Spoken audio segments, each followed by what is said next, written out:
Good morning everyone, कैसे हैं सभी। कल की वीडियो में जो है हमने सूर्य तप को वायुमंडल का गर्म एवं ठंडा होना पढ़ा था, ठीक है ना। सबको समझ में आ गया होगा। आज हम पढ़ेंगे उष्मा बजट, पृथ्वी का उष्मा बजट, ठीक है।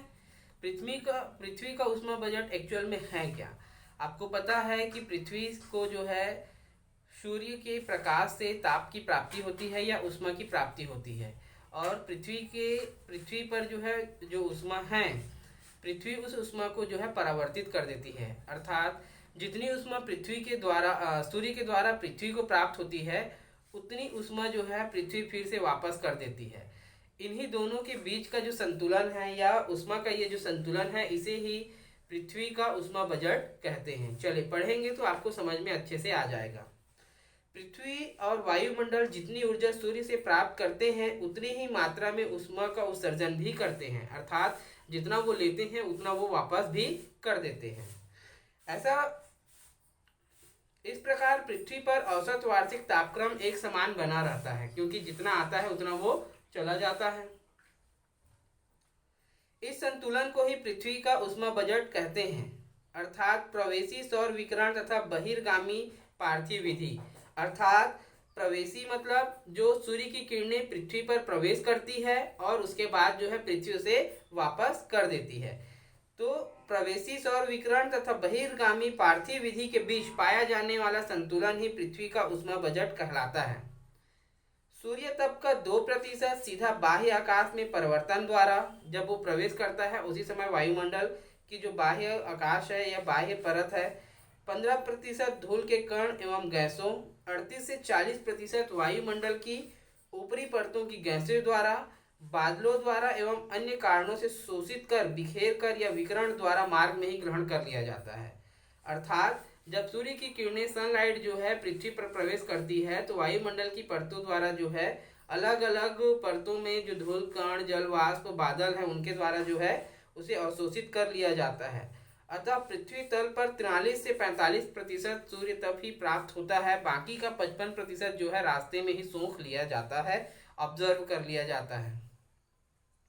यह मान ले कि वायुमंडल की बाह्य सीमा पर प्राप्त होने वाली कुल ऊष्मा 100% के बराबर है। ठीक है, हम मान लेते हैं कि क्या है कि जो सूर्य की प्रकाश जो आती है, जो ऊष्मा आती है, वो बाह्य सीमा पर जो है लगभग 100% के बराबर है। तो इसमें से 35% भाग धरातल पर पहुंचने के पहले ही परावर्तित होकर अंतरिक्ष में लौटा दिया जाता है। जब सनलाइट आता है और लाइट आने के पहले जो है ऊष्मा को क्या करते हैं, 35% वापस भेज देते हैं। इस परावर्तन की क्रिया में बादलों की भूमिका प्रमुख होती है। ये 27% ऊर्जा का परावर्तन करते हैं। ठीक है, 6% वायुमंडल में विद्यमान धूलकणों के प्रकीर्णन द्वारा जो है तथा 2% धरातल द्वारा परिवर्तित कर दी जाती है। अतः सौरवीक ऊर्जा के 35% भाग का वायुमंडल तथा पृथ्वी को गर्म करने में कोई योगदान नहीं होता है। सूर्य तप की इस परिवर्तित मात्रा को ही पृथ्वी का एल्बिडो कहते हैं। शेष 65% भाग में से 14% वायुमंडल द्वारा अवशोषित कर लिया जाता है। ठीक है, 35% तो जो है आने से पहले ही खत्म हो गया, बाकी बचा 65%। उसमें से 14% हिस्सा जो है वायुमंडल ही सोख लेती है। अब शेष 51% ऊर्जा ही पृथ्वी तक पहुंच पाती है। इसमें से 34% भाग प्रत्यक्ष सूर्य प्रकाश से प्राप्त होता है। ठीक है, जो 51% ऊष्मा आती है, उसमें से 34% भाग जो है वो डायरेक्ट जो है सूर्य के प्रकाश से प्राप्त होता है तथा शेष 17% विसरित दीवा प्रकाश है। अर्थात जो रिफ्लेक्शन से जो जाता है वो है। सूर्य से प्राप्त यही 51% ऊष्मा ही पृथ्वी का वास्तविक ऊष्मा बजट है। धरातल पर ऊष्मा संतुलन के लिए इस प्राप्त ऊष्मा का नष्ट होना भी आवश्यक है, क्योंकि यदि ये ऊष्मा लगातार जमा होते रहेगी तो पृथ्वी क्या होगा, बहुत अधिक गर्म हो जाएगा। तो इसके लिए आवश्यक है कि जितनी ऊष्मा हमें मिल रही है उसको हम जो है वापस करेंगे, फिर से आएगी, फिर वापस होगी, तो क्या होगा कि पृथ्वी जो है गर्म नहीं हो पाएगी। इसके लिए आवश्यक है कि इस प्राप्त ऊष्मा को जो है नष्ट किया जाए। सूर्य से प्राप्त ऊष्मा करने के बाद पृथ्वी भी ऊर्जा का विकिरण करना प्रारंभ कर देती है कि जैसे ही सूर्य का प्रकाश पृथ्वी पर पहुंचता है और पृथ्वी उसके बाद जो है उस ऊष्मा को वापस करने का काम भी करना प्रारंभ कर देती है। इस पार्थिव विकिरण के कारण वायुमंडल का निचला भाग गर्म होता है, जैसे कि कल के वीडियो में हमने पढ़ा था। इसे प्रभावी विकिरण कहते हैं। पृथ्वी कुल प्राप्त 51% ऊष्मा का 70% सीधे अंतरिक्ष की ओर परावर्तित कर देती है। 6% प्रभावी विकिरण के रूप में वायुमंडल को गर्म करता है। धरातल से 9% ऊष्मा विक्षोभ तथा संवहन के रूप में निकल जाती है। कल हमने विक्षोभ संवहन पढ़ा था। शेष 19% ऊष्मा वाष्पीकरण में नष्ट हो जाती है।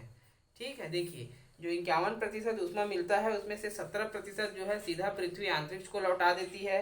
6% जो है वायुमंडल को गर्म करने के रूप में उपयोग हो जाता है।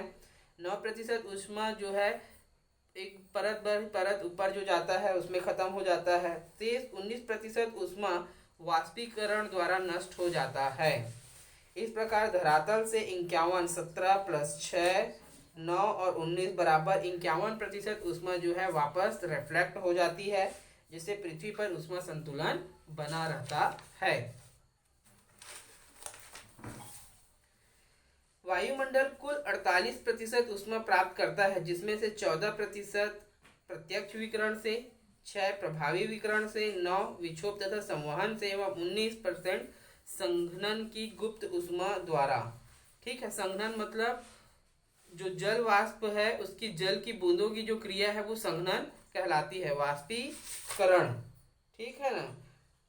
तो 19% जो है संघनन अर्थात वाष्पीकरण क्रिया द्वारा। क्यों? क्योंकि वो जल को गर्म करके जो है क्या होती है, भाप में बनाती है। भाप बनकर जो है ऊपर जब वो पहुंचता है तो तापमान ठंडा होता है, और तापमान ठंडा होने के कारण जो है वो क्या होते हैं, संघनन होकर जल की बूंदों में बदल जाते हैं। तो वाष्प का जल की बूंदों में बदलना ही संघनन कहलाता है।